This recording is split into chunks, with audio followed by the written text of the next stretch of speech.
40년 은행 지점장으로 살던 남편, 은퇴 후 집에서 쫓겨났다. 퇴직 후 부부의 전쟁. 여러분도 혹시 이런 이야기 들어보셨나요? 평생 직장에서 존경받고 동료들에게 팀장님 혹은 지점장님으로 불리며 우뚝 서 있었던 사람이 어느 날 갑자기 퇴직을 하자 가정에서 사소한 문제로 아내와 부딪히고 점점 갈등이 깊어지다가 도저히 못 살겠다며 집에서 밀려나게 된다는 스토리 말이에요. 남의 일 같지만 주변을 조금만 둘러보면 의외로 흔하게 들리는 이야기일지도 몰라요. 오늘은 40년 은행 지점장으로 살던 남편이 은퇴 후 집에서 쫓겨났다는 흥미로운 그러면서도 안타까운 문장을 시작으로 어떻게 은퇴 후 부부 관계가 이렇게 극단적으로 치닫게 되는지를 함께 풀어보려고 해요. 사실 은퇴란 것은 직장에서의 마지막이자 또 다른 인생의 시작이잖아요. 그런데 이 또 다른 인생이 준비 없이 맞닥뜨려지면 부부의 전쟁까지 벌어질 수도 있다는 거죠. 제가 알기로 많은 분들이 은퇴 후 삶을 준비할 때 돈, 즉 재정적인 부분에만 집중하곤 해요. 그런데 그보다 더 중요한 것이 내가 어떻게 살아갈 것인가, 즉 생활 패턴과 마음가짐을 미리 준비하는 거예요. 그리고 이건 본인 혼자만의 문제가 아니라 가족, 특히 오랜 세월을 함께해온 배우자와도 긴밀하게 논의하고 조율해야 하는 부분입니다.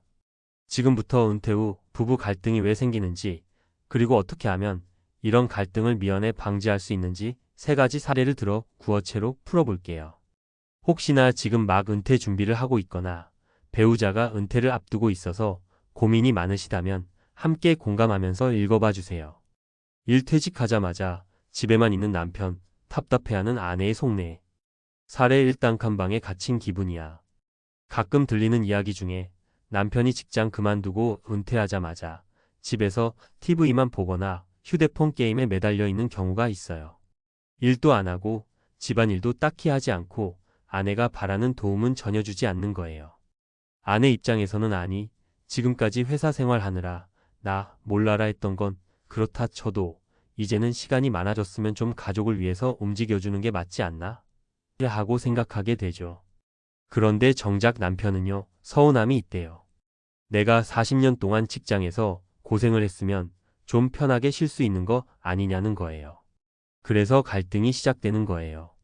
나 좀 편하게 지내겠다는 남편과 이제라도 같이 가정일 좀 해주고 부부가 대화도 좀 하고 여가도 함께 즐기길 바란다는 아내의 충돌이죠. 아내도 남편이 쉬는 걸 반대하는 게 아니라 너무 한 곳에만 틀어박혀서 의욕 없이 지내는 모습이 보기 안쓰럽고 또 답답한 거예요. 사실 퇴직 후에는 어느 정도 휴식 기간이 필요하긴 해요. 40년을 일했으면 몸과 마음이 얼마나 피곤했겠어요. 문제는 그렇게 부부가 함께 정하는 휴식 기간이 아니고 그냥 일방적으로 남편이 집에 눌러앉아 아내조차도 불편하게 만드는 상황이라는 거죠. 이럴 땐 대화가 정말 중요해요. 당신 퇴직하느라 고생 많았으니 한두 달은 좀 쉬자. 대신 그 뒤엔 집안일을 도와주거나 운동이나 취미생활을 찾아보면 어떨까? 이런 식으로 같이 의논해서 선을 좀 정하는 거예요. 늘 회사에서 명령하고 지시받는 생활을 하다가 갑자기 은퇴해서 시간적 자유가 생기면 그걸 어떻게 써야 할지 모르는 분들도 많거든요. 그냥 뭘 해야 할지 모르겠으니까 멍하니 있는 거죠. 그러니 은퇴 직전에라도 나는 은퇴 후에 이런 취미를 가져봐야지. 적어도 아침에 집안일 중 하나는 내가 담당해야겠다. 같은 기본적인 계획을 미리 세워두는 게 좋아요. 이 은퇴 이후 남편이 나만 졸졸 따라다녀요. 마이너스 아내의 공간 침범 문제. 사례 2, 이젠 내 공간도 없어요. 두 번째 사례는 앞의 경우와는 정반대 같으면서도 비슷한 문제예요. 평소 남편은 회사 일에 열중하느라 집안일, 자녀 양육 이런 데 참여를 거의 못했어요. 아내는 그간 남편이 뭐 바쁘니까 그렇지 하고 넘겼는데 이제 은퇴를 하고 나니 남편이 갑자기 아내의 일상에 과도하게 간섭을 하거나 심지어 아내가 친구 만나러 갈 때도 따라가겠다고 한다던가 장을 보러 갈 때도 옆에서 잔소리를 하는 거예요. 아내 입장에서는 벼락 맞은 기분이죠. 아니, 당신은 지난 40년 동안 뭐 하다가 이제 와서 내 일상에 온갖 참견을 다해? 라고 불만이 쌓일 수밖에요. 남편 입장에서도 억울할 수는 있어요. 그동안 회사 일 때문에 가족과 시간도 못 보냈는데 이제라도 같이 하고 싶다는 마음이거든요. 그런데 그런 마음이지만 상대방이 원하지 않는 방식으로 접근하면 분명히 부담을 줄 수밖에 없죠.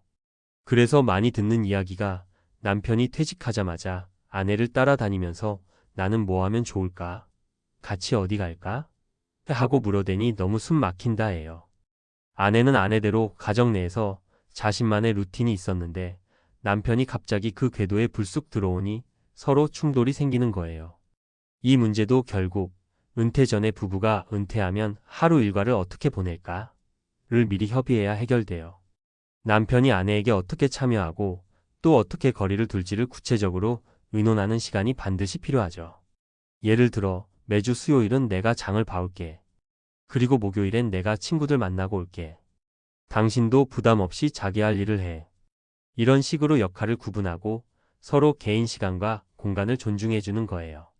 삶 재정은 충분한데 불안과 우울감에 빠진 은퇴자. 사례, 삶 내 존재 가치가 없어진 기분이야. 세 번째 사례는 재정적으로 부족함이 없음에도 은퇴 후 우울감이나 불안감을 호소하며 부부 사이가 삐걱거리는 경우예요. 어떤 분들은 평생 고액 연봉을 받았고 퇴직금도 넉넉해서 노후 자금 걱정은 딱히 없어요. 그런데도 갑자기 내가 이제 뭘 해야 하지? 직장에서 더는 필요 없는 사람이 되어버린 건가? 같은 생각으로 자존감이 급격히 떨어지는 거예요. 당연히 회사 다닐 때는 잘 나가는 지점장님이었지만 막상 퇴직하니 제일 먼저 사라진 게 직함이잖아요. 그동안 명함이 주던 권위, 직책이 주던 자긍심이 없어지면 인간적으로 굉장히 허전해진대요. 그러다 보면 아내의 작은 말 한마디에도 과민 반응을 보이고 심지어는 아내가 당신 뭘 잘못했어? 이런 의도가 아니었어도 괜히 공격적으로 받아들이게 돼요.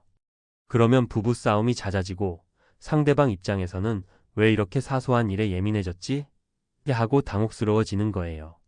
혹은 어떤 분들은 아예 반대로 안으로 감정을 눌러서 말도 거의 안 하게 되고 우울감에 빠져버리는 거죠. 이럴 때 가장 도움이 되는 건 스스로 또 다른 역할을 찾는 거예요. 그 역할이라는 게 꼭 다시 일을 하라는 뜻은 아니에요. 그것이 봉사활동일 수도 있고 취미생활을 좀 더 전문적으로 파고드는 것일 수도 있고 손주 돌보기나 지역사회 활동이 될 수도 있어요. 본인이 나는 아직 쓸모있는 존재다라고 느낄 수 있는 무언가가 필요하다는 거예요. 이 과정에서 아내가 해줄 수 있는 건 여보, 당신이 퇴직했지만 여전히 우리 가정에 필요한 사람이야. 그리고 우리가 함께 할 수 있는 일도 있고 당신 혼자 찾아볼 수 있는 일도 있을 거야. 천천히 함께 고민해 보자라고 관심을 보여주는 거죠. 남편도 스스로가 아무 쓸모 없다고 생각하면 점점 더 무기력해지니까 주변 사람들의 응원과 조언이 큰 힘이 돼요. 은퇴 후 부부의 전쟁을 막으려면 이 세 가지 사례에서 공통적으로 나오는 건 미리 준비와 대화를 해둬야 한다는 거예요. 그런데 우리나라는 전통적으로 은퇴가 가까워지면 회사에서 어떻게든 버티거나 자녀 교육비 마련하느라 정신없거나 혹은 퇴직금 운용에만 집중하게 되기 쉽잖아요. 그러다 보니 정작 가장 중요한 삶의 패턴과 역할 변화에 대한 준비가 부족해요. 결국 부부가 갈등하게 되고 심하면 집에서 쫓겨나는 극단적 상황까지 가는 거죠.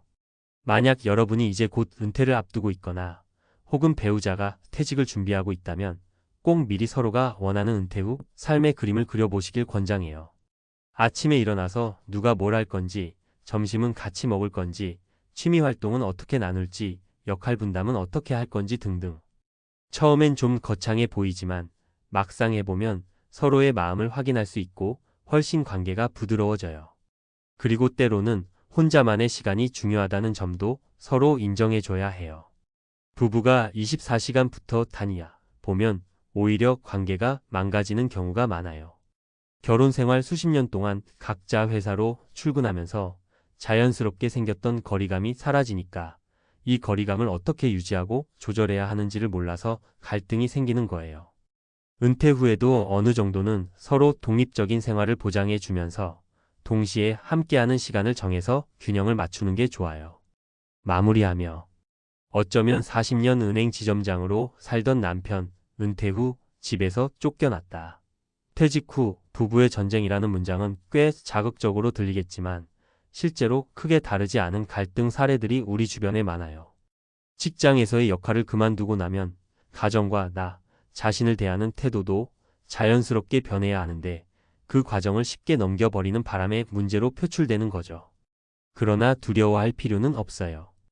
은퇴 후 삶을 조금만 더 일찍, 조금 더 구체적으로 준비하면 새로운 인생 단계가 훨씬 풍성해질 수 있답니다. 배우자와 대화하고 서로의 일상을 존중해주고 각자 마음속에서 난 아직 할 수 있다는 동기를 심어주는 것. 그리고 부족한 부분은 전문가의 도움이나 주변의 충고를 구해서 채워나가는 게 중요해요.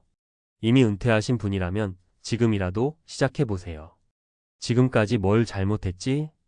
하고 자책하기보단 앞으로 어떻게 바꿔나갈까? 를 고민하고 부부가 머리를 맞대고 대화를 시도해보는 거예요. 한 번도 안 해본 일이라서 어색할 수도 있지만 그래도 용기를 내셔야 새로운 돌파구가 생기거든요. 결국 은퇴는 끝이 아니고 또 다른 출발이라는 말이 괜히 나오는 게 아니에요. 100세 시대를 사는 우리가 60대 전후의 은퇴 이후를 3040년 더 살아가야 하잖아요. 그 시간 동안 서로 마음고생하며 부부의 전쟁을 치를 수는 없어요. 지금부터라도 슬기롭게 준비해서 오히려 자유롭고 충만한 인생 2막을 만들어 보시길 바랍니다. 한마디로 우리는 이 은퇴 후 삶에서 행복을 찾고 부부가 함께 웃을 수 있어야 해요. 그리고 그 행복을 찾으려면 서로를 이해하고 인정해주는 대화가 필수라는 거 꼭 기억해 주셨으면 좋겠습니다.